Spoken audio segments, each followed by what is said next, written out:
ನಮಸ್ಕಾರ ಸ್ನೇಹಿತರೆ, ಮೈಸೂರಿನ ಕಥೆಗಳಿಗೆ ಸ್ವಾಗತ ಸುಸ್ವಾಗತ. ಎಲ್ಲ ಲೈಫ್ ಎಂಜಾಯ್ ಮಾಡ್ತಾ ಇದ್ದೀರಾ ಅಂತ ಭಾವಿಸಿದ್ದೀನಿ.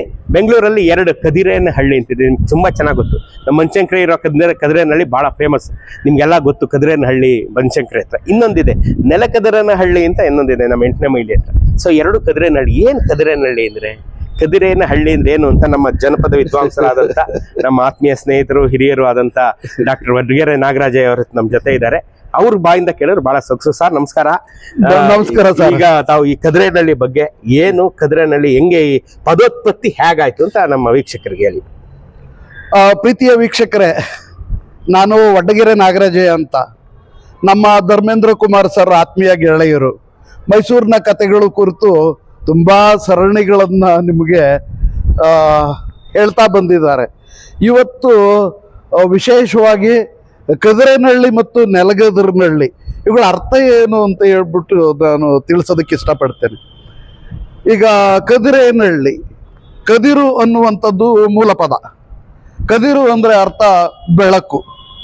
ಈಗ ನಮ್ಮ ತಾಯಿ ಕದಿರಮ್ಮ, ಕದಿರಮ್ಮ ಅಂದರೆ ಬೆಳಕಿನ ಅಮ್ಮ. ಹಾಗೆ ಕದಿರಯ್ಯ, ಕದಿರೇಗೌಡ, ಕದಿರಪ್ಪ ಹಿಂಗೆಲ್ಲ ಹೆಸರುಗಳಿದೆ. ಅಂದರೆ ಬೆಳಕಿನ ಅಪ್ಪ. ಕದಿರು ಅಂದರೆ ಬೆಳಕು ಅಂತ ಒಂದು ಅರ್ಥ. ಇನ್ನೊಂದು ಕದಿರು ಅಂದರೆ ಅರ್ಥ ತೆನೆ ಅಂತ. ಈ ಫಸಲು ಬರುತ್ತೆ ನೋಡ್ರಿ, ಬೆಳೆಗಳ ತೆನೆಗಳು, ಜೋಳದ ತೆನೆ, ಭತ್ತದ ತೆನೆ, ರಾಗಿ ತೆನೆ, ಇಂಥವುಗಳಿಂದೆಲ್ಲ ಕದಿರು ಅಂತಾನೆ ಹೇಳೋದು. ಕದಿರು ಅಂದರೆ ಹಸಿರು ಅಂತ. ಆಮೇಲೆ ದೇವಸ್ಥಾನದ ಮುಂದೆಗಡೆಗೆ ಮಾನಸ್ತಂಭಗಳು ಇರ್ತವೆ ನೋಡಿ, ದೊಡ್ಡ ಶಿಲಾಸ್ತಂಭಗಳು. ಆ ಸ್ತಂಭಗಳನ್ನ ಕದಿರಿ ಕಂಬ ಅಂತ ಕರೀತಾರೆ. ಕೆಲವರು ಮಾನಸ್ತಂಭ ಅಂತ ಕರೀತಾರೆ, ಕೆಲವರು ದೀಪಗಂಬ ಅಂತ ಕರೀತಾರೆ. ಆ ಸ್ತಂಭಗಳಲ್ಲೆಲ್ಲ ದೀಪ ಉರಿಸ್ತಾ ಇದ್ರು. ಕದಿರಿ ಕಂಬ ಅಂದ್ರೆ ಅರ್ಥ ಆಗ ಅದು ದೀಪದ ಕಂಬ ಅಂತ. ದೀಪ ಪ್ರಕಾಶಮಾನವಾಗಿ ಆ ದೀಪ ಉರಿತಾ ಆ ಸ್ಥಳವನ್ನ, ಊರನ್ನ ಇಲ್ಲಿದೆ ಅಂತ ತೋರಿಸ್ತಾ ಇತ್ತು. ಅದರಿಂದ ಅದು ಮಾನಸ್ತಂಭ. ಮಾನ ಅಂದ್ರೆ ಅಳತೆ, ಆದ್ರೆ ಇಲ್ಲಿ ಮಾನಸ್ತಂಭ ಅಂದ್ರೆ ಅರ್ಥ ಆ ಊರನ್ನ ಕಂಡುಕೊಳ್ಳುವ ದೀಪದ ಸ್ತಂಭ, ಗುರುತು ಅಂತ. ಈಗ ಕದಿರೇನಹಳ್ಳಿ ಎನ್ನುವಂತ ಅರ್ಥಕ್ಕೆ ನಾವು ಬರೋಣ.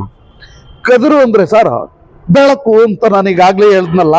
ಕದಿರೇನಹಳ್ಳಿ ಅಂದ್ರೆ ಬೆಳಕಿನ ಹಳ್ಳಿ ಅಲ್ವಾ. ಆಗ ಎಲ್ಲ ಕಾಡು. ಹಿಂದೆ ಬೆಂಗಳೂರು ಒಂದು ಹಳ್ಳಿ.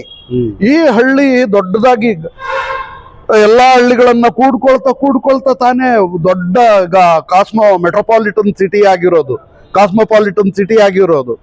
ಹೀಗೆ ಹಳ್ಳಿಗಳನ್ನ ಸೇರಿಸ್ಕೊಂಡು ಬೆಂಗಳೂರು ಅಂತ ಏನು ಊರು ಇದು ಮೂಲದಲ್ಲಿ. ಈಗ ಬಹಳ ದೊಡ್ಡ ನಗರ. ಇದ್ರೊಳಕ್ಕೆ ಕದಿರೇನಹಳ್ಳಿಯೂ ಸೇರ್ತು, ನೆಲಗದಿರನಹಳ್ಳಿಯೂ ಸೇರ್ತು. ಇಲ್ಲಿ ಕದಿರೇನಹಳ್ಳಿ ಅಂದ್ರೆ ಬೆಳಕಿನ ಹಳ್ಳಿ. ಮತ್ತೆ ಇನ್ನೊಂದಿದೆ ನೋಡಿ, ಬಹಳ ಇಂಪಾರ್ಟೆಂಟು. ಕದಿರ ಅಂದ್ರೆ ಬೇಟೆಗಾರ ಅಂತ ಅರ್ಥ. ಕದಿರಿ ಅಂದ್ರೂ ಕೂಡ ಬೆಳಕಿನಲ್ಲಿ ಬೇಟೆಯಾಡುವ ವ್ಯಕ್ತಿ ಅಂತ ಅರ್ಥ. ಆಯ್ತಾ. ಕದಿರಿ ಕಂಬ, ಕದಿರಿ ನರಸಿಂಹಸ್ವಾಮಿ, ಅವನನ್ನ ಏನಂತ ಕರೀತಾರೆ ಅಂದ್ರೆ ಅವನ್ನ ಬೇಟೆರಾಯ ಅಂತ. ಬ್ಯಾಟರಾಯಿ ಸ್ವಾಮಿ ದೇವುಡ ಅಂತ ಒಂದು ಹಾಡಿದೆ ನೋಡಿ, ಕದಿರಿ ನರಸಿಂಹುಡ ಕಾಟಮರಾಯುಡ, ಕದಿರಿ ನರಸಿಂಹುಡ ಅಂತ. ಅವನೇ ಕಾಟಮರಾಯ, ಅವನೇ ನರಸಿಂಹಸ್ವಾಮಿ, ಅವನೇ ಬೇಟರಾಯ ಸ್ವಾಮಿ, ಅವನೇ ಕದಿರಿ ನರಸಿಂಹ ಅಂದಾಗ ಈ ಕದಿರ ಅಂದ್ರೆ ಬೇಟೆಗಾರ ಅಂತ. ಆಗ ಕಾಡು ಕತ್ತಲೆಗಳಲ್ಲಿ ಬೇಟೆಯಾಡ್ತಾ ಇರುವಂತ ಜನ ಇದ್ರು. ಆದ್ರಿಂದ ಅವನು ಅಲ್ಲಿಯ ಕದಿರೇನಹಳ್ಳಿಯ ಕನಕಪುರ ರಸ್ತೆನಲ್ಲಿ ಏನಿದೆ ಆ ಕದಿರೇನಹಳ್ಳಿಯ ಬೇಟೆಗಾರ. ಅವನು ಬೇಟೆಗಾರನ ಹಳ್ಳಿ ಕದಿರೇನಹಳ್ಳಿ ಅಂದ್ರೆ. ನಾವೇನ್ ಬ್ಯಾಟರಾಯನ್ಪುರ ಅಂತೀವಲ್ಲ, ಬ್ಯಾಟರಾಯ ಸ್ವಾಮಿ ಇದ್ದಿದ್ರಿಂದಲೇ ಮೈಸೂರು ರಸ್ತೆನಲ್ಲಿ ಬ್ಯಾಟರಾಯನ್ಪುರ ಅಂತ ಕರೆದಿರೋದು. ಅಲ್ಲಿ ಬೇಟರಾಯ ಸ್ವಾಮಿ ದೇವಸ್ಥಾನ ಇದೆ, ಹಂಗೆ ಬ್ಯಾಟರಾಯನ್ಪುರ ಅಂತ. ಹಾಗೆ ಅವನು ಕದಿರೇನಹಳ್ಳಿಯಲ್ಲಿದ್ದಂತ ವೀರ ಅಥವಾ ಊರ್ ಕಟ್ಟಿದಂತ ನಾಯಕ, ಅವನು ಬೇಟೆಗಾರನಾಗಿರ್ತಾನೆ. ಅದರಿಂದಾನೇ ಅವನು ಕದಿರೇನಹಳ್ಳಿ ಅಂತ ಬಂದಿರೋದು. ಇಲ್ಲಿ ನೆಲಗದಿರನಹಳ್ಳಿ ಅಂತ ಇದೆ ನೋಡಿ, ಅಲ್ಲಿ ಆ ನೆಲದಲ್ಲಿದ್ದಂತ ಕದಿರ ಅವನು, ಅಂದ್ರೆ ಆ ನೆಲದ ಬೇಟೆಗಾರ ನೆಲಗದಿರನಹಳ್ಳಿ ಅವನು. ಅದರಿಂದ ಆ ನೆಲದ ಬೇಟೆಗಾರ, ನೆಲದಲ್ಲಿರುವ ಬೇಟೆಗಾರ, ಪರ ಬೇಟೆಗಾರ ಅಲ್ಲ. ಇದ್ದೂರ್ನ ಆ ಸ್ಥಳೀಕ ತಳವಂದಿಗ. ಅಂತ ತಳವಂದಿಗ ಬೇಟೆಗಾರ ಅವನಾಗಿದ್ದ ಕಾರಣ ಅದು ನೆಲಗದರ್ನಹಳ್ಳಿ. ನೆಲ ಮತ್ತು ಕದಿರ ಎರಡು ಸೇರಿಸ್ಕೊಂಡು ನೆಲಗದರ್ನಹಳ್ಳಿ ಅಂತ ಆಗಿದೆ. ಹೀಗೆ ಕದರ ಅನ್ನುವುದಕ್ಕೆ, ಕದರಿ ಅನ್ನುವುದಕ್ಕೆ ಸಾಂಸ್ಕೃತಿಕವಾದಂತ ಒಂದು ಅರ್ಥ ನಮ್ಗಿದೆ. ಬೆಂಗಳೂರಿನಲ್ಲಿ ಈ ಬೇಟೆಗಾರರು ಏನು ಇದ್ರು ಹಿಂದೆ, ಆ ಬೇಟೆ ಆಡುವಾಗ ಇಲ್ಲೊಂದು ಮಾರ್ಗದಮ್ಮ ಅಂತ ಇದೆ ನೋಡಿ.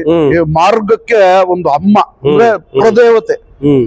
ಹಾಗೆ ಅಣ್ಣಮ್ಮ ಬೆಂಗಳೂರಿನ ಪುರದೇವತೆ, ಮಹಾನಗರದ ಪುರದೇವತೆ. ಇವತ್ತು ರಾಜರಾಜೇಶ್ವರಿ ನಗರದ ರಾಜರಾಜೇಶ್ವರಿ ದೇವಸ್ಥಾನ ಅನ್ನೋದು ದೊಡ್ಡ ದೇವಸ್ಥಾನ ಆಗಿ ಪ್ರಖ್ಯಾತಿ ಆಗ್ಬಿಟ್ಟಿದೆ. ಹೇಗೆ ಚಾಮುಂಡಿ ದೇವಸ್ಥಾನ ಮೈಸೂರಿನಲ್ಲಿ ಚಾಮುಂಡೇಶ್ವರಿ ದೇವಸ್ಥಾನ ಇದೆ, ಅದು ಮೈಸೂರಿನ ದೇವತೆಯೋ ಹಾಗೆ ಅಣ್ಣಮ್ಮ ದೇವತೆ. ಅಣ್ಣಮ್ಮ ಕೂಡ ಮೂಲ ನಿವಾಸಿಗಳ ದೇವತೆ. ಹಾಗೆ ಕದ್ರ ಅನ್ನೋನು ಮೂಲ ನಿವಾಸಿ, ಅವನು ಬೆಳಕು ನೀಡುವಂತವನು. ನೆಲಗದ್ರ ಅಂದ್ರು ಅವನು ಆ ನೆಲದ ಮೂಲ ನಿವಾಸಿ, ಅವನು ಬೇಟೆಗಾರ, ಅವನು ಬೆಳಕು ಕೊಟ್ಟವನು. ಜಾನಪದರಿಗೆ ಬೆಳಕು ಕೊಟ್ಟವರು. ಇವತ್ತು ಕದಿರೇನಹಳ್ಳಿ ಅಥವಾ ನೆಲಗದ್ರನಹಳ್ಳಿ ಅಂತ ಅಂದ್ರೆ ಗೊತ್ತಾಗಲ್ಲ, ಬೆಂಗಳೂರಿನೊಳಗೆ ಯಾವ ಏರಿಯಾ ಅಂತಂದು ಈ ಹೆಸರುಗಳನ್ನ ಹೇಳ್ಬೇಕು. ಹಾಗೀಗ ಈಗ ಮಾರ್ಗದಮ್ಮ ಅಂದ್ರೆ ಗೊತ್ತಾಗಲ್ಲ, ಅದೇ ರಾಜರಾಜೇಶ್ವರಿ ದೇವಸ್ಥಾನ ಅಂದ್ರೆ ಗೊತ್ತಾಗುತ್ತೆ ನೋಡಿ. ಅಣ್ಣಮ್ಮ ಅಂದ್ರೆ ಗೊತ್ತಾಗೋದಿಲ್ಲ, ಅದೇ ಬದಲು ಇಸ್ಕಾನ್ ಅಂದ್ರೆ ಗೊತ್ತಾಗ್ಬಿಡುತ್ತೆ. ಹೀಗೆ ಸ್ಥಳೀಯ ನೆಲಗುರುತುಗಳಿದಾವೆ ನೋಡಿ. ಆ ನೆಲಗುರುತುಗಳು ಇವತ್ತು ಕಣ್ಣು ಮರೆ ಆಗ್ತಾ ಇದಾವೆ.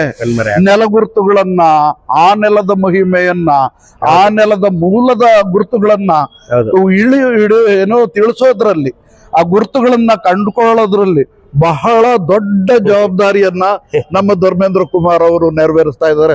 ಅದಕ್ಕೆ ವಿಶೇಷವಾಗಿ ನಾನು ಅಭಿನಂದಿಸ್ತೀನಿ ಅವರನ್ನು.